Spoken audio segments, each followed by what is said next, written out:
Fala galerinha, tudo bem? Rui aqui. Vamos continuar a série de história antiga, hoje falando sobre o crescimento dos estados dórios. Se vocês lembram, os dórios eram aquele povo que invadiu a Grécia, ali acho que no século 10 ou 11. E então agora a gente vai ver o assentamento deles ali, né? E o crescimento dos estados deles, né? Então o autor começa comparando as invasões dórias como um inverno, né? Tanto que esse período é chamado de Idade das Trevas grego. E aí vai ter três momentos, né? Então o inverno que pertence à cidade de Argos, a primavera a Corinto e o verão a Esparta. Quer dizer, Argos nesse período de inverno é a mais poderosa. Ela vai ser substituída por Corinto e depois por Esparta. Então Argos ela substituiu Micenas, né? Micenas era a cidade ali mais importante da Grécia no período que é chamado corretamente, né, de micênico. Então Argos substitui ela, mas o império dela era menor e não era tão esplendoroso. E se a gente aceita o relato assim dos poetas da época, Argos parece ser um centro religioso e cultural que meio que dominava sobre as outras cidades. Quando a gente olha, por exemplo, para Hércules e para os argonautas, né, na mitologia, parece que eles existem num mundo que o autor fala no mundo argivo, né, quer dizer, o mundo de Argos. Argivo acho que é de Argos. Pelo menos em inglês eles falam Argiv, né, mas seria um mundo dominado por Argos. E o que os dialetos são para o período anterior, os alfabetos vão ser para o nosso período. Então, os autores discutem bastante, olhando para os dialetos no da período ali das invasões, eles falam, tem tal dialeto e tem outro dialeto ali, então eles vão mais ou menos tentando inferir qual os diferentes povos, de onde que eles vieram, e nesse período a gente faz isso com os alfabetos. Então tem dois alfabetos principais, um oriental e um ocidental. O oriental é usado por Argos, as cidades do Istmo, já vou falar o que é isso, Sion, Megara e Corinto. E o outro é usado pelo resto do Peloponeso. Então, se vocês pensam na Grécia, ela vai saindo ali para o sul, a partir acho que das Balcãs, né? Ela vai descendo ali o sul e ela tem uma parte que dá uma estreitada antes de vir para o Peloponeso. Sempre que tem essa faixa de terra que vai se estreitando, como se fosse uma faixa de terra que liga, sei lá, duas ilhas ou uma ilha e um continente, assim, né? Tudo bem que se liga não é ilha, né? Mas esse negócio chamado de istmo é o contrário de um estreito. O estreito é um pedaço de mar que está no meio de duas faixas de terra. O istmo é o contrário, é um pedaço de terra que está entre dois mares. Seria isso. E tem esse istmo de Corinto que é famoso aí, importante na Grécia. A Idade das Trevas acaba com a colonização. Porém, quando começa esse período, Argos se vê isolada das cidades que havia federado devido às montanhas que a separam em diversos vales. Ela falhou em juntar os vizinhos mais próximos em aliança contra Esparta. A ascensão do rei Feido foi a última chance de exercer o controle sobre o Peloponeso. Então ele já dá um resuminho aí do que vai ser a história de Argos. Aí vem, apesar de esse capítulo ser sobre os estados dórios, ele fala um pouquinho da Arcádia, que é uma região que está ali no Peloponeso, mas ela não foi conquistada pelos dórios. A Arcádia é a região montanhosa central do Peloponeso que não foi conquistada pelos dórios. Homero, no catálogo de navios, chama a Arcádia de um país sem litoral, cujos habitantes não entendem de navegação.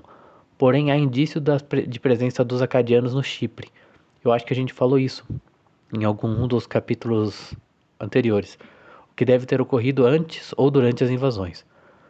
E esse é aí onde ficava o reino de Pilos. Vou confirmar essa informação, porque eu achei que era em Messênia, mas tudo bem.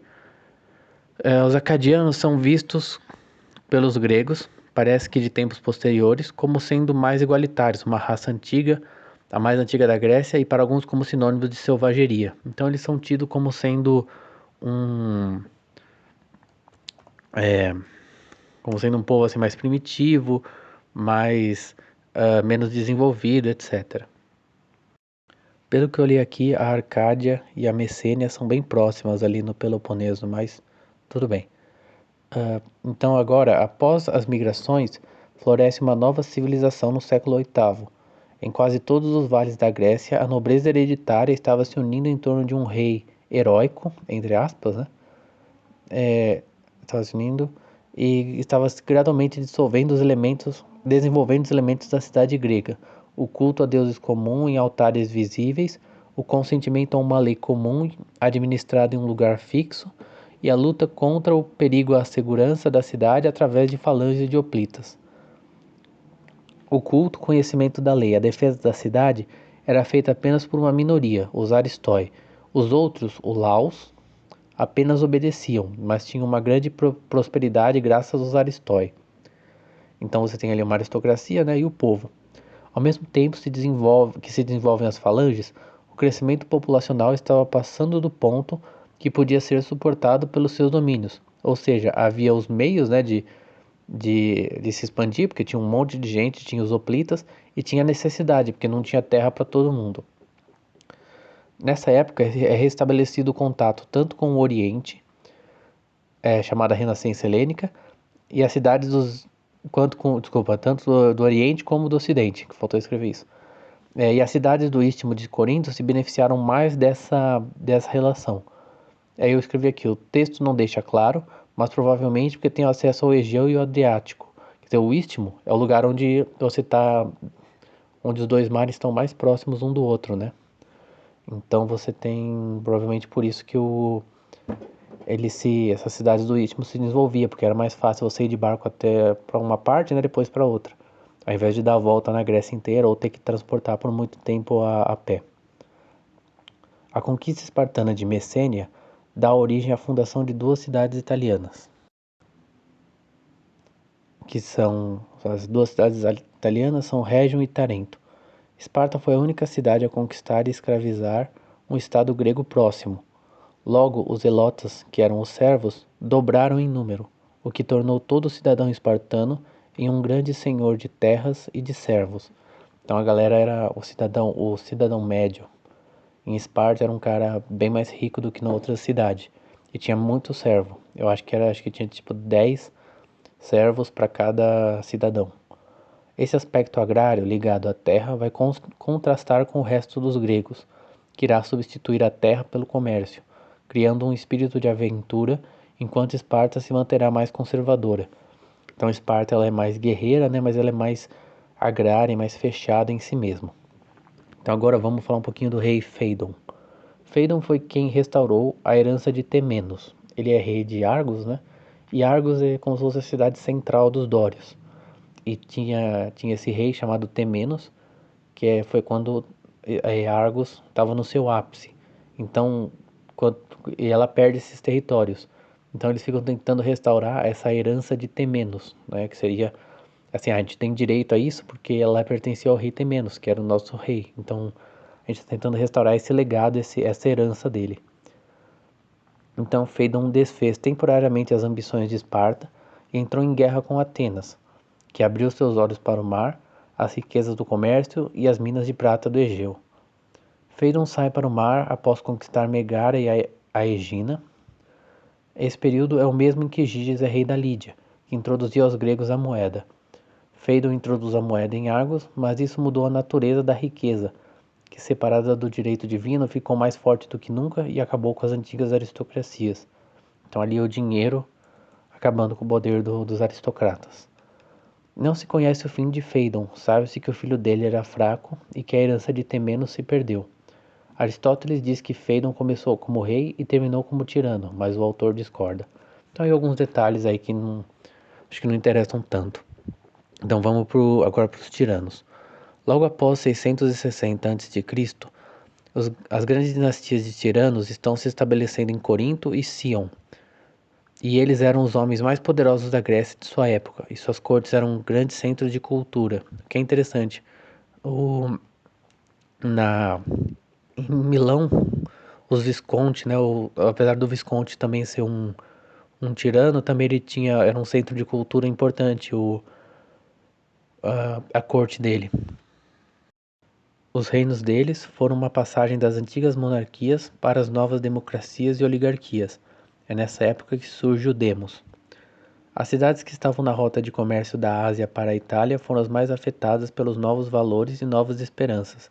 Então, quer dizer, vai fortalecendo o comércio nessa região, nessa rota da Ásia para a Itália, e quem está ali no meio é que mais se influencia por isso.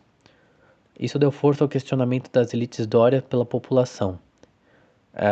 Que está em fato ou em sentimento.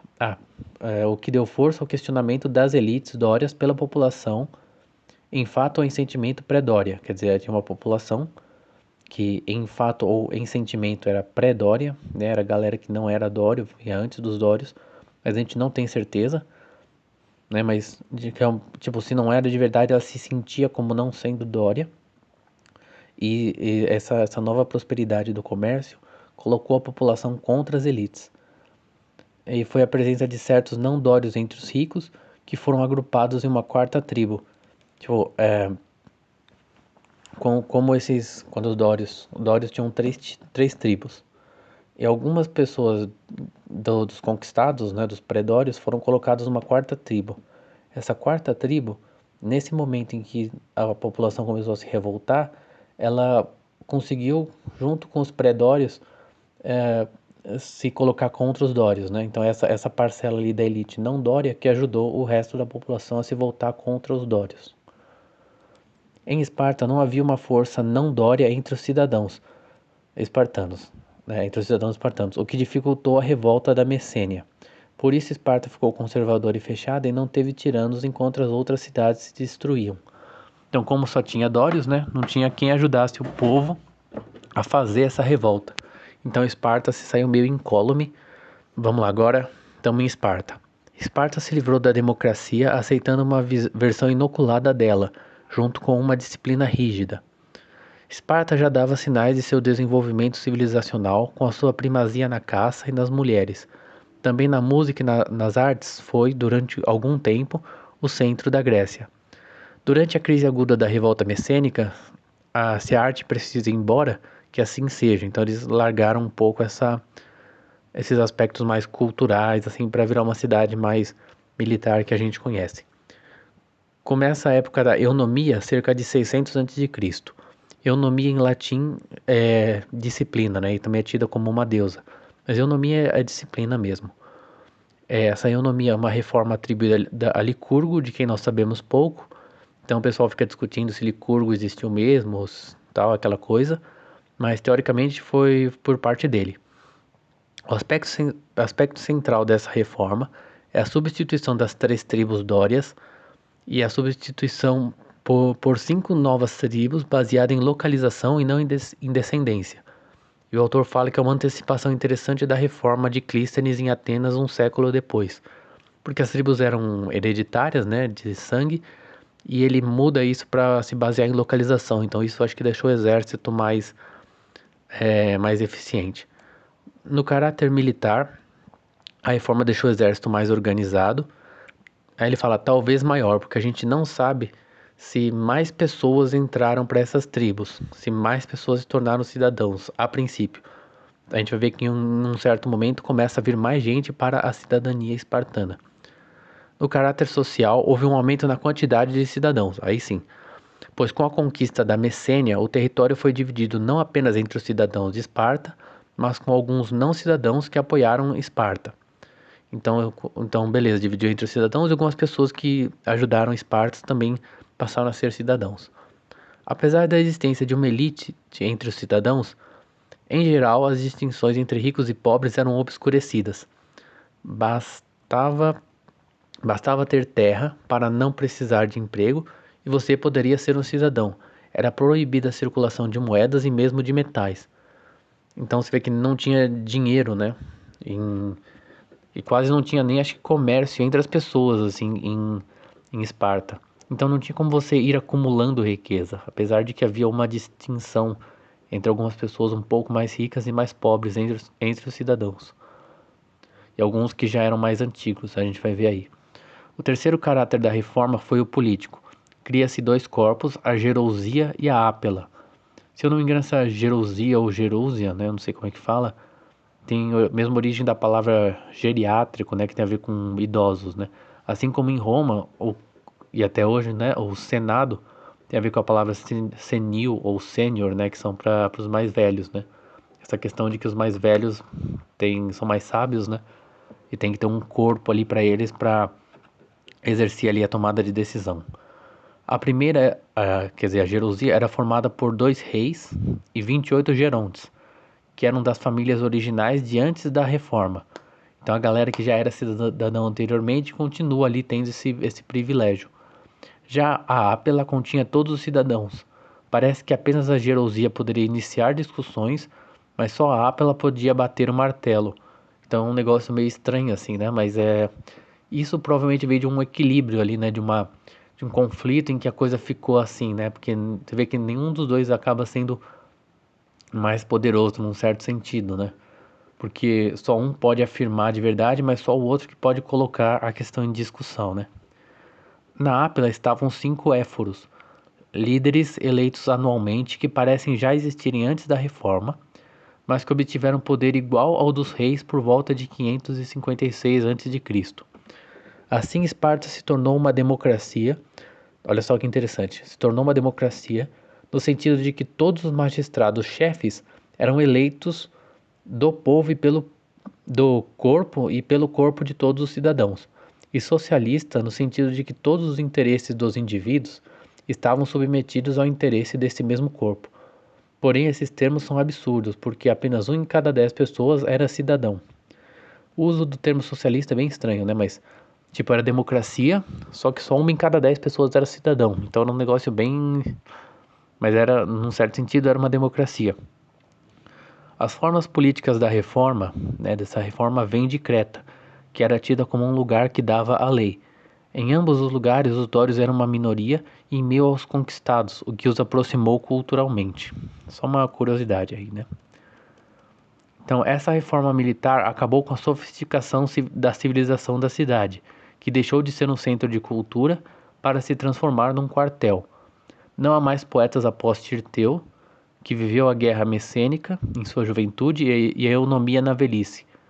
Tucídides diz que, olhando para Esparta, ninguém conseguiria imaginar a grandeza daquele povo. Então você vê que Esparta era tipo visto como um pessoal assim que não tinha nenhuma sofisticação, nenhuma,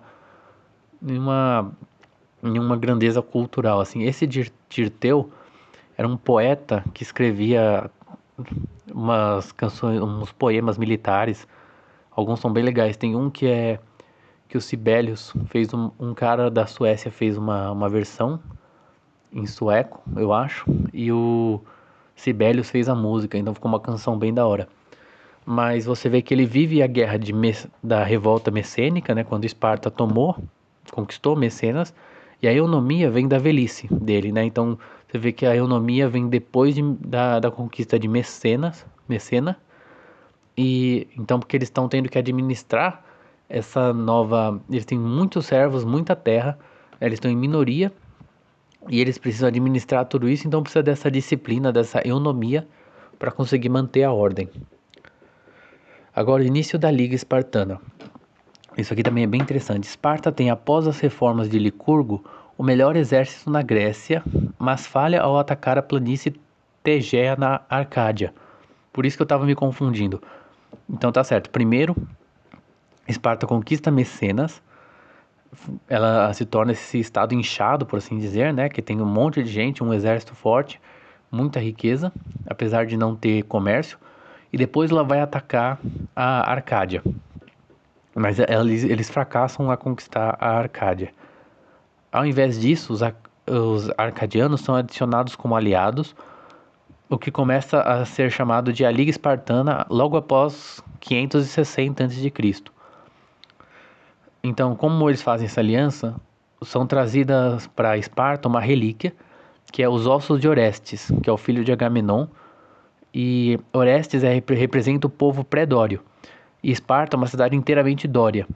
Então, logo, ela se torna o símbolo de toda a Grécia, porque Orestes é filho de Agamenon, né? Então, é tudo aquelas questões dos micênicos, né? Tudo que aparece ali em Homero, então, da Guerra de Troia, então, antes da invasão dos dórios. Então, quando eles trazem os ossos de Orestes para Esparta, e Orestes acho que era de Argos, né? Agamenon é... Deixa eu olhar aqui. Isso, Orestes era filho de Agamenon e Agamenon era o rei de Argos, né? O irmão dele que era Menelau, que ficou rei de Esparta. Então, quando ele traz esses ossos, essa relíquia pré-dória, para uma cidade que é inteiramente dória, e ela passa a ter essa aliança com os predórios, né, com os arcadianos, ela meio que se torna um símbolo tanto dos dórios quanto dos predórios, porque é uma cidade inteiramente dória com uma aliança com os predórios. Então ela meio que se torna ali uma tanto a galera dória, tipo, curte Esparta, quanto os predórios, eles veem que Esparta é uma cidade que, tipo, apoia eles, que não é uma cidade que tá, tipo, contra os predórios, né? Então, ela meio que vai virar, tipo, uma galera que tem um relacionamento com todo mundo. Passa a ser, tipo, um cara que todo mundo respeita, assim. Pelo menos é o que eu tô entendendo do texto. Olha só, vamos lá. Ela se torna o símbolo de toda a Grécia. Agora ela se coloca como detentora do legado de Argos, como líder dos Dórios e como realizadora do ideal dos tiranos de poder dos predórios. A Grécia estava muito dividida. Uma inscrição no templo de Paros diz: o estrangeiro dório e o escravo não podem entrar. Também no templo de Atenas, os dórios são impedidos de entrar em cerca de 500 a.C. Então, quer dizer, isso aqui é para mostrar como que estava dividido a galera entre os dórios e os predórios. Porém, a presença de uma população de escravos 10 vezes maior que os cidadãos em Esparta gerava uma situação doméstica delicada e tornava Esparta incapaz de liderar a Grécia.